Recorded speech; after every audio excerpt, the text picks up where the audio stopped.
And welcome back to EDH Deck Building. I am your host, Demo, and these are the commander staples that I will be putting in my mono black decks. So if you've been following the series, you already know I'm going over the staples that I put in my decks personally. These aren't necessarily the best choices or the right choices. There is no best or right, I don't think. It really is subjective. These are the ones that I put in my mono black decks. And of course, I will back that up with a little bit of reasoning. Black is a little bit different than every other mono color. I've done all the other four already. This is the last one for mono color, and I saved it for last because there is quite a bit of wiggle room here. And the big reason why is because of the tutors. As we know, black does that better than any other color, and it's probably, I would say, the most powerful thing that black does in the format is tutoring, because of course tutoring is really important in a singleton format. So probably the best options here are Vampiric Tutor and Demonic Tutor. Those are probably the best tutors in the entire game. I don't put either of them in any of my decks. They are expensive, of course. There's a lot of nuances when it comes to tutors with regards to they're expensive. A lot of people frown upon them if you put too many in your deck, obviously. I've argued a lot that tutoring is very necessary in the format, especially if you're going to be playing janky decks or really underwhelming commanders, because there's a lot of really important cards in order to make those decks work. Grim Tutor is another one that I have put in a couple of decks. This one's a little less expensive, a little less powerful. I would say maybe it's a more fair version of Demonic Tutor. I do put a lot less tutors in my deck than I used to, though. I kind of like the inconsistency that comes with not running a lot of tutors, because I kind of want my deck to do something a little different every time I play it. I don't want to do the exact same thing every time. A couple recommendations though for you if you're looking for more inexpensive tutors. Increasing Ambition's a good one. That's one I put in decks before. 4 and a black sorcery, search your library for a card and put that card into your hand. However, if Increasing Ambition was cast from your graveyard, instead search your library for 2 cards and put those cards into your hand, then shuffle. And of course it is flashback 7 and a black. So it is expensive. However, later in a game, I think that is more important. Unless you're like assembling a combo, it doesn't have to be early in a game where you're getting these cards. 5 mana to go get any card out of your library late in the game is pretty good. And I really like that flashback. I know 8 mana is a lot for sure, but again, later in a game, you're getting a little empty-handed. You need answers maybe, or you do need pieces to help close out the game. Paying that 8 mana to go get 2 things, I think is pretty good. I also like Mausoleum Secrets, particularly in a mono black deck, right? We're talking about mono black. I'm not necessarily making a video about tutors here. In a mono black deck, Mausoleum Secrets is great. 1 and a black instant, has Undergrowth. Search your library for a black card with converted mana cost less than or equal to the number of creature cards in your graveyard. Reveal and put in your hand, then shuffle. So why this one obviously is particularly good in a mono black deck is because you're searching only for a black card, right? It's limited in that. So in a black deck, that's going to be almost everything, right? Except for your artifacts and lands. Also, it is based on the number of creatures in your graveyard. And I would say probably in a black deck, that's going to be relatively high. 2 or 3 or even 4. You can go get a pretty important card for 4 mana, I think, right? So this is a pretty good option if you're looking for a less powerful, less expensive option for tutors. Something else that black does really, really well in the format, I would say second best in the format, is removal, and Toxic Deluge is arguably the best creature board wipe in the format. I mean, you could go back and forth on the reasons why it would be or wouldn't be. Only 3 mana is really, really cheap for killing all the creatures in play. You gotta have the life though, right? And there has been situations in a game where I haven't had a lot of life and Toxic Deluge was not great because I only had like 6 life left and my opponent's got like a 7/7 or an 8/8 in play and I can't kill it. That is rare though. Typically, Toxic Deluge will get everything, giving all creatures -X/-X until end of turn, hits everything, gets around indestructible and hexproof and all that good stuff. By far, one of the best board wipes, maybe the best creature board wipe in the entire format, so you really got to put it in there. Nightmare Unmaking is a personal favorite of mine as far as mono black board wipes go. I actually don't think black is super great at board wipes. Targeted removal, yes, but as far as board wipes go, you have Toxic Deluge, and then I think there's a huge drop off. A lot of people like Damnation information. I don't play it myself. I like the modal aspect of Nightmare Unmaking. Again, it won't hit everything, but usually the upside of hitting the things you want and not hitting the things you want is really, really good, right? 3 black sorcery, and you get to choose one. Exile each creature with power greater than the number of cards in your hand, or exile each creature with power less than the number of cards in your hand. And it is usually relatively easy to manipulate this, right? Where you can get a bunch of cards in your hand and then exile all the small stuff and maybe keep big stuff around, or maybe play a couple cards on your turn to get your hand smaller so that you can then cast this and hit more things. I like that. Again, it's exile, it's getting around indestructible, it's getting around everything, right? So I really like that about it. As far as the targeted removal, Feed the Swarm is an auto include in a mono black deck. I don't know how you could not put it in there. Not the best removal spell ever. It's a sorcery, which a lot of people don't like as removal, but it is hitting enchantments, and that is just a must. If I'm playing a mono black deck, I gotta have enchantment removal. It really, really sucks when your opponent has that Smothering Tithe or that Rhystic Study and they're just completely taking over the game with it and nothing you can do about it. It's nice to have at least one answer. Debt to the Kami is one that I've been starting to put in my mono black decks. 2 and a black instant. Choose one. Target opponent exiles a creature they control, or target opponent exiles an enchantment they control. So if your opponent, because obviously they get to choose, but if they just have the one enchantment, that Smothering Tithe or whatever the case may be,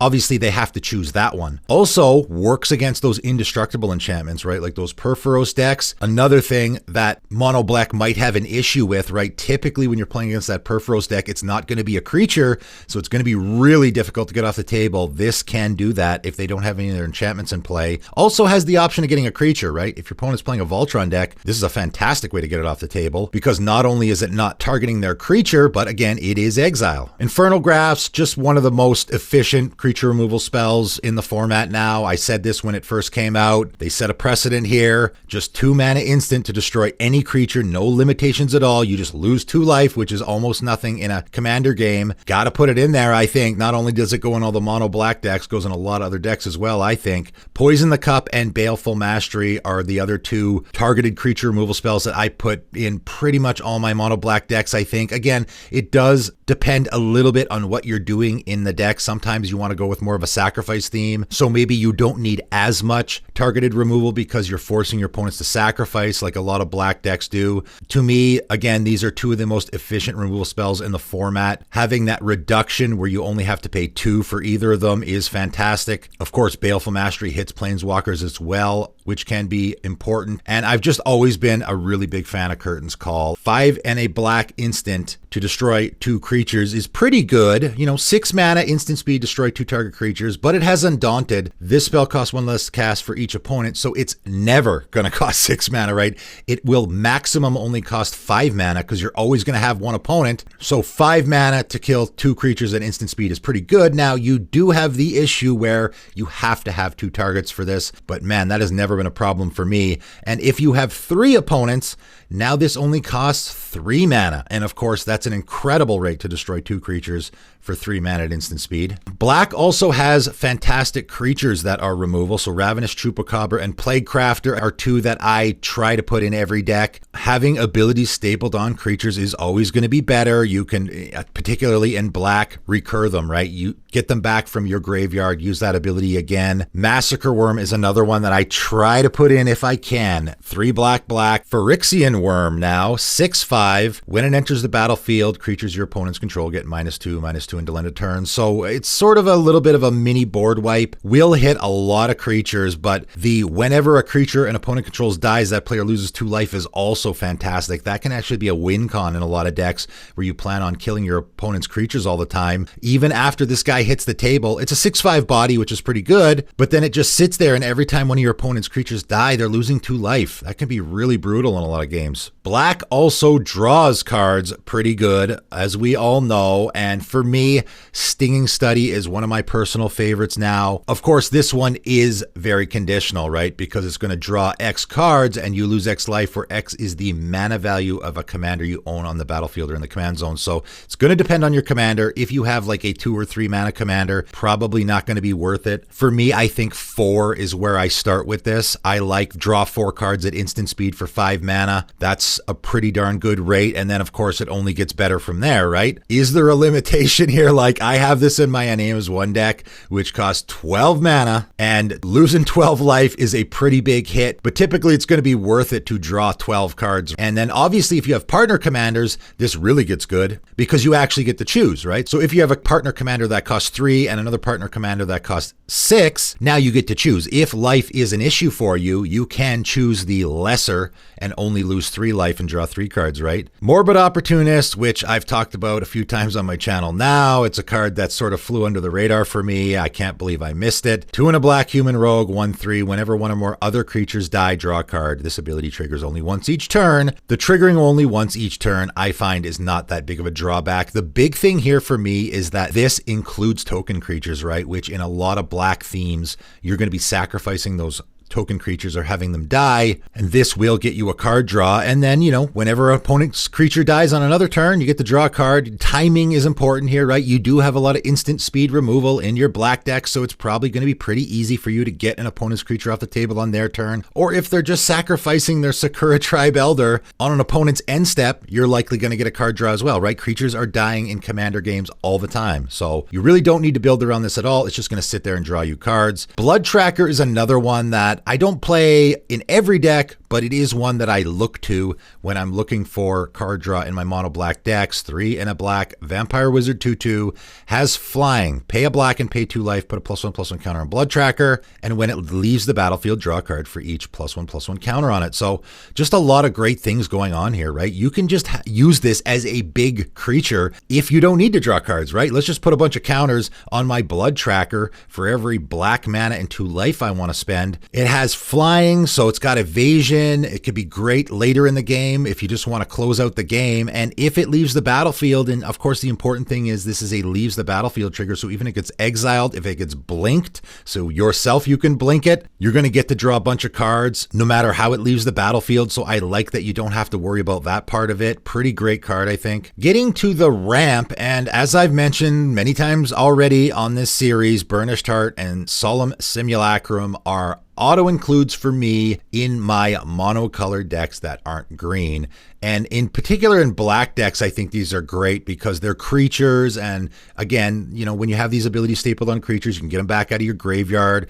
Burnished Heart is particularly good, I think, in a lot of black decks because it is sacrificing, so it fits the sacrifice theme. And also Wayfarer's Bauble is another one that I auto include in all my monocolored decks that aren't green, unless there is a specific reason to go in another direction, right? The Mana Rocks. And for me, Worn Power Stone is still one that I use pretty regularly in my decks. You know, sometimes I'll take it out. There is a lot of really great 2-mana Mana Rocks in the format now, so I don't know if this is necessarily an auto include in all my decks. Again, it depends a little bit what I'm doing. Maybe if I have a really expensive commander, I'll lean more towards Worn Power Stone. Of course, you gotta have Arcane Signet, I guess. I don't even know why I need to mention it in any of these videos. It's now the second most popular card in the entire format behind Soul Ring, so not sure I need to even say anything about it. Charcoal Diamond and Ornithopter of Paradise I also will put in my mono black decks. I do like to use the Diamond series still, even though it has been pushed out a little bit in popularity. And I like Ornithopter of Paradise because it is a creature. And again,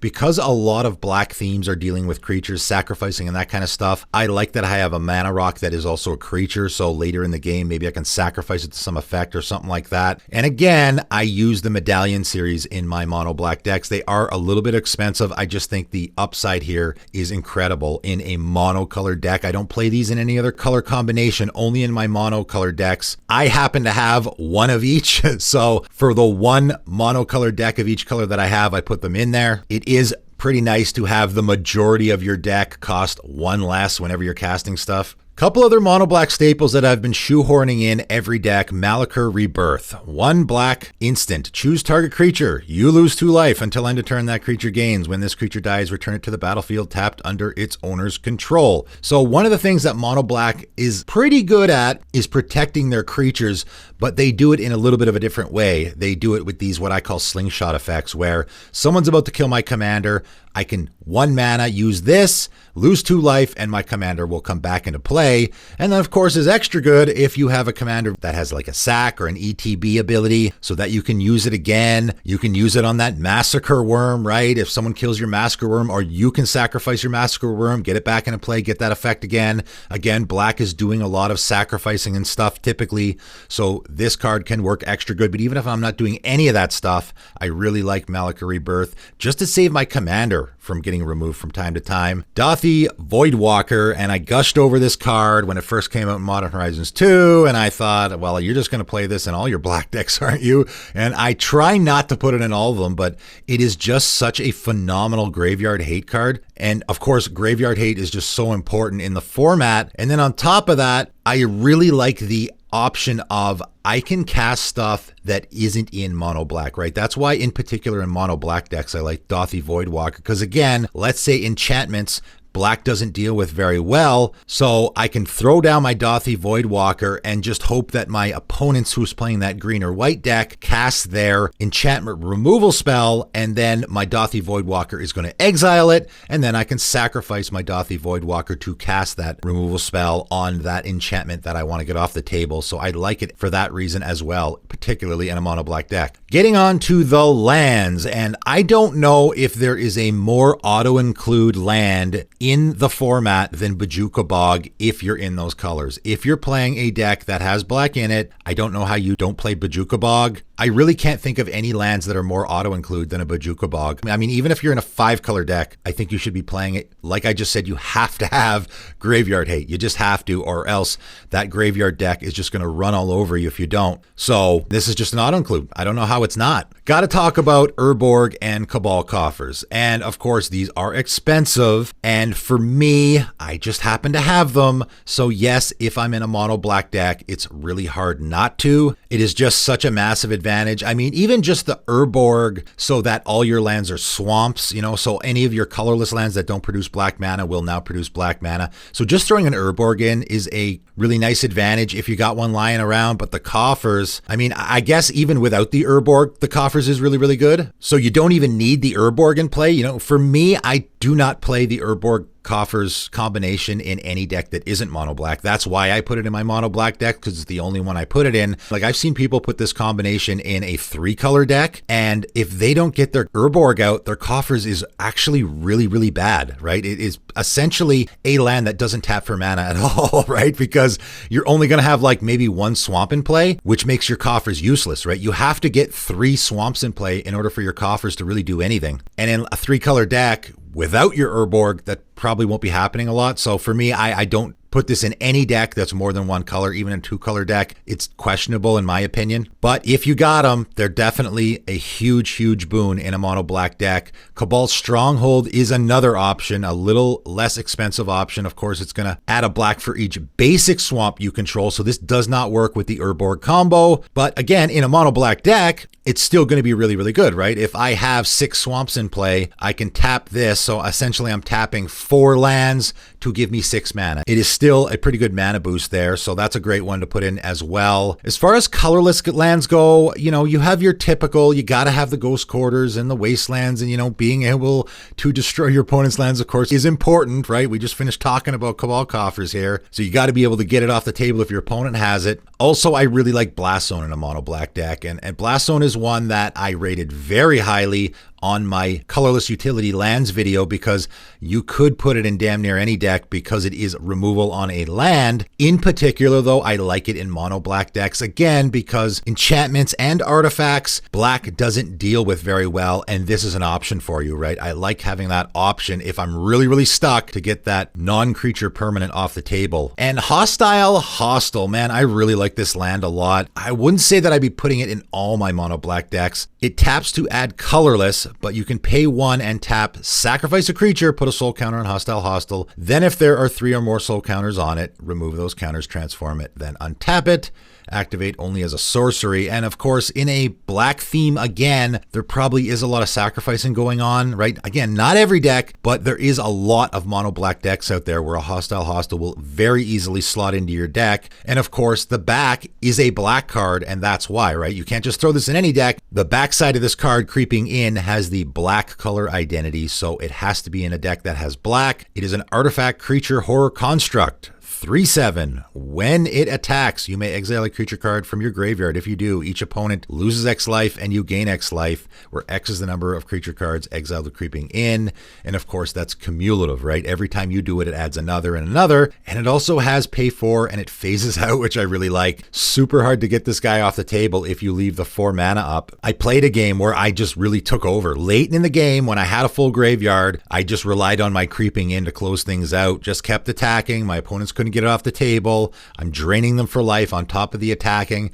I think it is a really nice add for a mono black deck if you're looking for something to maybe help close out the game. But that is all. That is my mono black staples list. These are the cards that I'm putting in my mono black decks. What did I miss? What do you guys auto include in all your mono black decks? You just can't live without it. It's got to be in there. Let me know in the comments below. But that is it for today. And thanks for tuning in.